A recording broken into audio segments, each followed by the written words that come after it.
on the middle fork of the Clearwater River and walk along the road here, and what do I spot but a let's see if I can find him. There he is. Actually looks to me like a could be a rattler, but he's not rattling.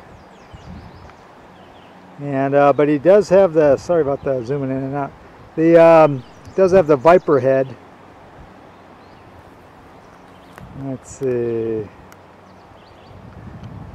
And a pretty good sized snake, and my guess is going to try to cross that road, so this might be not around for much longer. But well, hopefully he makes it across the other side of the road. I'm not going to mess with him. That's invariably how people get bit by them.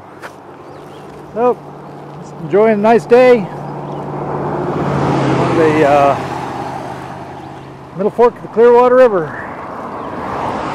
on the Nez Perce Trail.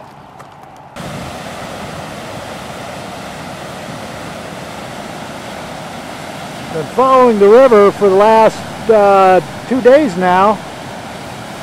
I didn't make a report yesterday, just following the river. This is the Locksaw River. It used to be the Clearwater River, I should say, when I started on the it was the Clearwater River, and about 24 miles back another river flowed into it, and this river turned into the Locksaw River, which is a Nez Perce name for rough water, and you can certainly see why. A lot of pretty impressive rapids. I've only seen one raft party go by, but it's a very popular river for rafters and kayakers. And so I'm just following the road here. I got to be real careful of traffic. It's not a tremendous amount of traffic, so it's not too big of a problem. The actual Nez Perce Trail follows the what's called the Lolo Trail, which was a historic trail that follows the ridge lines about 2 miles, I'm guessing 2 to 3 miles up above, north of here. And Lewis and Clark followed the same trail, both as they and the party of 32 were coming to the Pacific coast, and as they were going back home to the East Coast.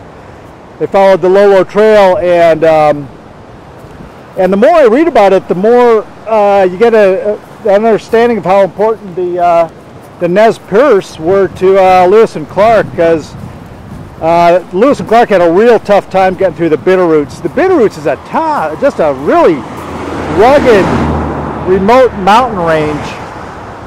Not exactly, not a lot of steep, impressive mountainous cliffs like the Sierras or anything like that, but just very steep wooded terrain. And Lewis and Clark, this is the only time in their whole journey that they had to backtrack, and they set back for some scouts from the scouts from the Nez Perce to lead them through along the Lolo Trail, because the Lolo Trail was it was a historic trail that the Nez Perce took to their hunting grounds, the buffalo hunting grounds in Montana. And so they knew the route, but it was always getting blocked with blowdowns and snow. And so Meriwether Lewis had two of his troops go back to get some scouts to help them to get through the Bitterroots. And they were about one of their happiest moments was when they finally got to a point where they could see the prairies in the distance off to the east, and they knew they were going to make it through the Bitterroots. It's a very tough section for them. So onward ho on the Nez Perce Trail, going up the Locksaw River in Idaho. We have a very nice kiosk here along Highway 12. Still walking Highway 12, have been for the last couple days. And this kiosk explains the Nez Perce Trail, called the Nemu Poop Trail. They have very nice artistic sketches of the different chiefs. There's Whitebird, Joseph, Ellicott, Hatakalakan, Tuhuluzot, and Looking Glass.